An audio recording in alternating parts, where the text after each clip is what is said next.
Bonjour et bienvenue. Ce matin, en rangeant mes chaussettes dans ma commode, je me suis dit qu'il était temps que je vous parle des différents types de tiroirs. Mais pour illustrer mes propos, je me suis dit que ça serait bien que je puisse comparer l'histoire, l'évolution du mobilier avec un campeur. Voilà, un campeur dans son camping. Au début, le campeur, il a juste son sac à dos avec sa tente, avec une gamelle, de quoi faire chauffer sa nourriture, c'est tout. Quelques affaires pour se changer. Et puis après, plus ça va, et plus il commence à avoir une voiture avec, dans le coffre, il va y avoir une petite malle avec d'autres affaires, des cagettes, et ainsi de suite. Donc il va s'organiser, il va gagner en confort. Il aura besoin de travailler sur une surface horizontale pour préparer sa nourriture, pour partager l'apéro avec ses copains. Du coup, il va s'asseoir aussi, il va commencer à investir dans des chaises pliantes, et ainsi de suite. Il va gagner en confort. Et on retrouve dans l'histoire des mobiliers, toutes ces étapes-là. Au début, les peuples étaient nomades, donc pour transporter les affaires qu'ils avaient, ils mettaient ça dans des coffres. Et quand ils s'arrêtaient pour préparer, pour s'organiser et travailler, ils avaient besoin de surface horizontale, donc ils mettaient sur des tréteaux un plateau. Et puis les tréteaux, ils sont devenus un piétement, ça a donné naissance aux tables. Il a fallu se mettre autour de la table, donc ils ont créé des bancs, des tabourets, des chaises, des fauteuils. Il a fallu organiser les rangements dans les coffres, et donc à l'intérieur des coffres, il y avait des casiers. Certains casiers étaient fermés à clé. Et puis la civilisation étant de moins en moins nomade, le coffre on l'a posé sur une sorte de tréteau. Et pour accéder à l'intérieur, on a mis des portes.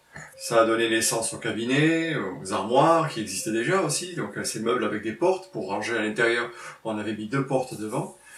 Et à l'époque de Louis XIV, on a inventé la commode.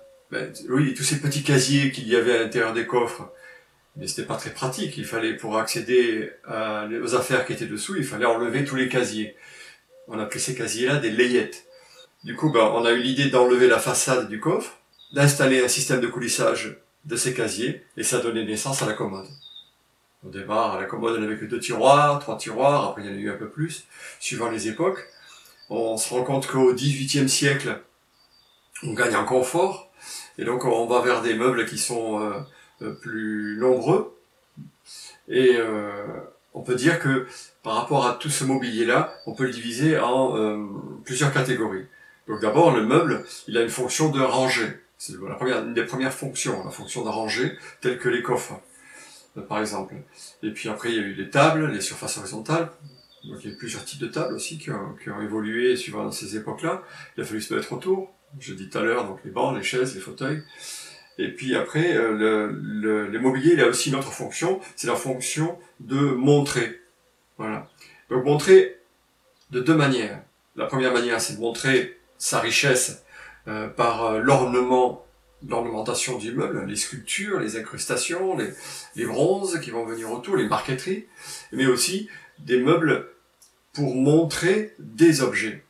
Comme les bibliothèques, par exemple, c'est pour montrer un savoir, comme les cabinets, pour montrer l'autorité. Parmi les meubles d'apparat, nous avons aussi l'argenterie. Donc tout ça, ce sont des meubles qui sont faits pour montrer la richesse. Par exemple, pour montrer une collection d'armes, pour montrer l'argenterie. Voilà. Donc ces meubles-là ont toutes ces fonctions-là. La fonction qui m'intéresse plus particulièrement aujourd'hui, c'est la fonction de ranger. Et donc, parce que dans un meuble, pour ranger, le plus souvent, ce sont des tiroirs. C'est ce qui est le plus pratique. Derrière 2 portes, il peut y avoir des rayonnages pour ranger les affaires. Il peut y avoir aussi des petits casiers. Et là encore, on se retrouve avec des multitudes de tiroirs. C'est le cas, par exemple, d'un secrétaire à abattant, où nous avons à l'intérieur tout un aménagement avec plein de petits tiroirs, et qu'on appelle d'ailleurs cet aménagement un théâtre. Donc, les tiroirs vont être différents entre le début de l'histoire du mobilier et le XXIe siècle. Voilà. Il va y avoir une évolution, et c'est au travers de cette évolution-là qu'on va inventer des techniques, des conceptions de coulissage, de montage, d'assemblage, et c'est ce qui m'intéresse aujourd'hui.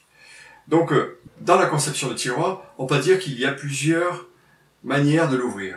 Donc il y a la translation faciale, elle peut être latérale, sur le côté, elle peut être aussi sur l'angle, Les tiroirs, on a vu que certains tiroirs sont aussi montés sur un pivot, donc avec une sorte de rotation, un tiroir sur rotation.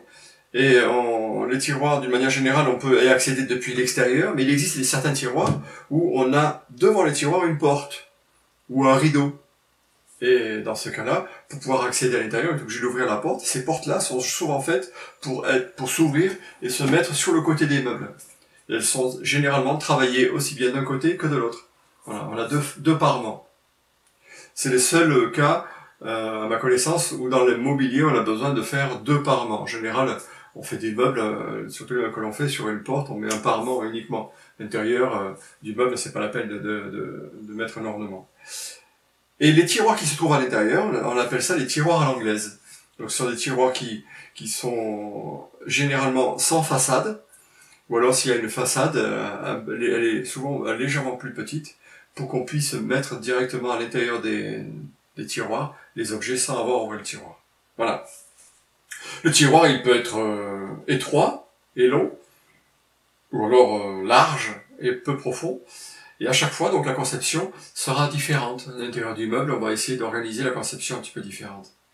Ça me fait penser à un meuble que j'ai vu chez un artisan, où on avait remarqué que l'arrière du tiroir, de tous les tiroirs, était plus étroit qu'à l'avant. On s'est demandé, mais comment ça se fait que les tiroirs sont plus étroits à l'arrière qu'à l'avant? Et c'est là qu'on a compris. En fait, c'est une technique de nos anciens qui n'était pas idiote. C'est-à-dire qu'en fait, le tiroir, c'était des tiroirs qui étaient plus longs que larges. Sur les grands tiroirs profonds, on a souvent le problème de ces tiroirs qui, quand ils ont peu de jeu, eh bien qu'ils vont frotter pendant toute l'ouverture. Alors que là, en fait, le tiroir, plus on l'ouvre, plus il gagne en jeu, et plus le tiroir est libéré de son espace. Donc du coup, il s'ouvre facilement. Il ne coince pas parce qu'il est plus long que étroit. Et quand on le referme, plus on l'enferme, et plus le jeu se réduit jusqu'à ce qu'il n'y ait plus de jeu juste à la fin. Et le tiroir, il est placé super bien. Donc j'avais trouvé l'idée intéressante de ça. Je me pensais qu'on puisse faire un tiroir qui ne soit pas parallèle, mais légèrement trapézoïdal. Et donc je voulais en profiter pour vous partager ça avec vous. J'ai vu aussi une autre technique, alors c'est un peu compliqué à expliquer. Donc je vous montre. Alors c'est un tiroir, vous voyez, et donc les queues d'aronde sont recouvertes. La partie qui dépasse, par rapport aux queues d'aronde, est légèrement plus grande que à l'endroit où se trouve le côté. Ce qui fait que le côté tiroir, entre les deux côtés tiroirs, nous avons une distance, admettons 451, et la façade, elle fait 452, c'est-à-dire qu'en fait, elle est légèrement plus grande. Ce qui nous permet d'avoir un jeu pour le fonctionnement du tiroir, malgré que visuellement, on a l'impression que le tiroir n'a que 5/10 de jeu. Donc j'avais trouvé ça assez intéressant, donc ça oblige bien sûr à faire des queues d'aronde, les cavités femelles, pour recevoir les queues d'aronde mâles, eh bien elles sont légèrement plus profondes que le côté. Et quand on va affleurer le côté tiroir, on fait bien attention d'enlever la matière. Pour affleurer uniquement au niveau des queues d'aronde, mais on maintient c'est sur les 5 mm de la matière que l'on fait un léger petit biseau, qui est invisible à l'œil nu pratiquement. Et surtout, c'est qu'une fois que le tiroir est fermé, on a l'impression qu'il n'y a pas de jeu du tout, quoi. Donc j'avais trouvé ça assez intéressant. Voilà. Donc au cours de ces prochaines vidéos, donc je vais vous emmener dans un voyage où on va découvrir les différentes conceptions et à chaque fois je vous expliquerai aussi les méthodes de fabrication. Voilà, à bientôt sur mes prochaines vidéos où à l'aide de logiciels de modélisation je vous expliquerai justement toutes ces techniques-là. À bientôt.